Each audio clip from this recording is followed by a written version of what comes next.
स्वागत है आप सबका आज के वीडियो में। आज हम पूर्ण वर्ग संख्याओं के वर्गमूल अभाज्य गुणनखंड विधि द्वारा ज्ञात करना सीखेंगे। तो सबसे पहले हम ये समझते हैं वर्गमूल होता क्या है। इससे पहले वाले वीडियो में हमने संख्याओं के वर्ग के बारे में पढ़ा था, जैसे 1 का वर्ग 1, 2 का वर्ग 4, 3 का वर्ग 3 गुणा 3 9, 4 का वर्ग 4 गुणा 4 अर्थात 16। इससे पहले हमने पढ़ा है कि जोड़ की उल्टी क्रिया को हम घटाना कहते हैं। इसी प्रकार गुणा की प्रतिलोम संक्रिया होती है भाग, और इसी प्रकार वर्गमूल वर्ग की प्रतिलोम संक्रिया है। अर्थात जैसे 1 का वर्ग 1 होता है, 2 का वर्ग 4 होता है, तो हम कह सकते हैं कि 1 का वर्गमूल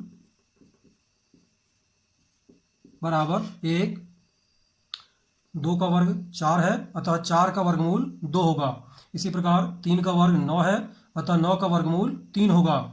4 का वर्ग 16 है अतः 16 का वर्गमूल 4 होगा। तो इस प्रकार हम देखते हैं कि वर्गमूल वर्ग की विपरीत संक्रिया है। अब हम देखते हैं 6 के अभाज्य गुणनखंड क्या होते हैं। हम जानते हैं 6 के अभाज्य गुणनखंड होते हैं 2 गुणा 3। अब यदि हम 6 का वर्ग करें तो 6 का वर्ग होता है 36, और 36 के अभाज्य गुणनखंड क्या होंगे 2 गुणा 2 गुणा 3 गुणा 3। तो यहाँ पर हम देखते हैं कि किसी संख्या के वर्ग के गुणनखंड उस संख्या के गुणनखंडों से दुगने होते हैं। जैसे यहाँ पर संख्या 6 में 2 का एक गुणनखंड है, और 6 का वर्ग जो होता है उसमें 2 के 2 गुणनखंड आते हैं।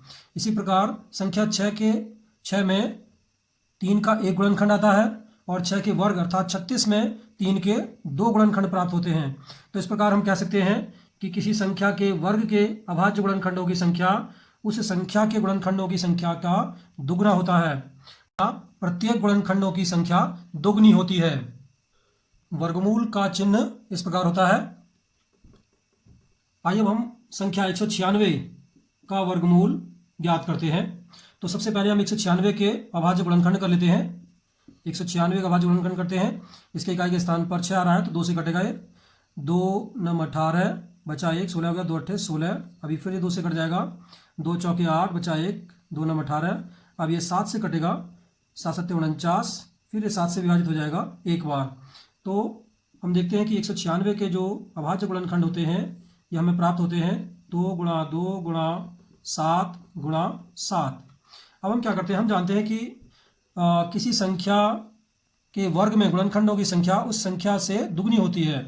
तो इसको उल्टा हम कर लेते हैं कि किसी संख्या के वर्गमूल में गुणनखंडों की संख्या उस वर्ग संख्या से आधी होगी। तो हम क्या करते हैं, इसमें प्रत्येक प्रकार के गुणनखंड के जोड़े बनाते हैं, 2 गुणनखंडों के जोड़े बनाते हैं। तो यहाँ पर 2 का जोड़ा बन गया और 7 का एक जोड़ा बन गया। अब हम क्या करते हैं, प्रत्येक जोड़े में से एक संख्या चुन लेते हैं। जैसे इस जोड़े में एक संख्या 2 चुन लेंगे और इस जोड़े में से एक संख्या 7 चुन लेंगे। अब इनका गुणनफल ज्ञात कर लेते हैं तो हमें प्राप्त होगा 14। तो हम कह सकते हैं कि 196 का वर्गमूल 14 प्राप्त होगा। एक और संख्या ले लेते हैं 8100। इसका वर्गमूल हमें ज्ञात करना है। तो फिर से वही कार्य हम करेंगे। सबसे पहले 8100 के अभाज्य गुणनखंड करेंगे हम। तो गुणनखंड कर लेते हैं पहले हम। इसके इकाई के स्थान पर 0 आ रहा है तो 2 से पूरी विभाजित हो जाएगी। 2 से भाग करते हैं, 2 चौके 8, शेष कुछ नहीं बचा, 1 उतारेंगे, 2 से भाग नहीं जाएगा तो 0 बढ़ाएंगे, अगला अंक उतारेंगे तो 10 हो जाएगा, 2 पंजे 10 और 2 0 0। फिर 2 से भाग करेंगे, 2 दूनी 4, 2 0 0, 2 दूनी 4 और 2 पंजे 10। अभी 5 से कटेगा क्योंकि इकाई के स्थान पर 5 आ रहा है। 5 से भाग करते हैं, 5 चौके 20, बचा कुछ नहीं, 2 उतारा, भाग नहीं जाएगा, 0 बढ़ाया, और फिर 5 उतारेंगे तो 5 पंजे 25। फिर 5 से भाग करेंगे इसको हम, 5 8 40, और 5 1 उतारेंगे तो 5 उतारेंगे तो 5 एकम 5। अब यहाँ पर हम देखते हैं 1 आ रहा है, ये 5 से नहीं कटेगा। 2 के बाद अगली अभाज्य संख्या 3 आती है। 3 से भाग करते हैं इसको, 3 से कटेगा, 3 दूनी 6, बचा 2, 21 हो गया, 3 7 21। फिर 3 से काटते हैं इसको, 3 9 27, फिर 3 से काटेंगे तो 3 3 9, पुनः 3 से भाग करेंगे, 3 एकम 3। तो इस प्रकार ये अभाज्य गुणनखंड हमें प्राप्त होते हैं 2 गुणा 2 गुणा 3 गुणा 3 गुणा 3 गुणा 3 गुणा 5 गुणा 5। यहाँ पर फिर से हम प्रत्येक गुणनखंड के जोड़े बना लेते हैं। यहाँ 2 का जोड़ा बन गया, ये 3 का एक जोड़ा बनेगा, यहाँ पर 3 का एक और जोड़ा बनेगा, और ये 5 का एक जोड़ा बन गया। अब हम क्या करेंगे, प्रत्येक जोड़े में से एक गुणनखंड हम चुन लेंगे। तो यहाँ से 2 आ जाएगा, यहाँ से हमारा 3 प्राप्त होगा, और यहाँ से एक और 3 प्राप्त होगा, इस जोड़े से एक 5 प्राप्त होगा। अब इनकी गुणा कर लेते हैं हम। तो 3 तिया 9 और 5 दूनी 10, 9 दहाई 90। तो इसका वर्गमूल हमें प्राप्त होता है 90। इस संख्या का वर्गमूल हम एक और आसान विधि से हम याद कर सकते थे। √81 को हम ले सकते हैं 81 गुणा 100। हम जानते हैं 100 में 2 जीरो आ रहे हैं, तो इसका वर्गमूल में 1 जीरो आएगा, अर्थात इसका वर्गमूल होगा 10। तो और 81 का वर्गमूल हमें पता है 9 होता है।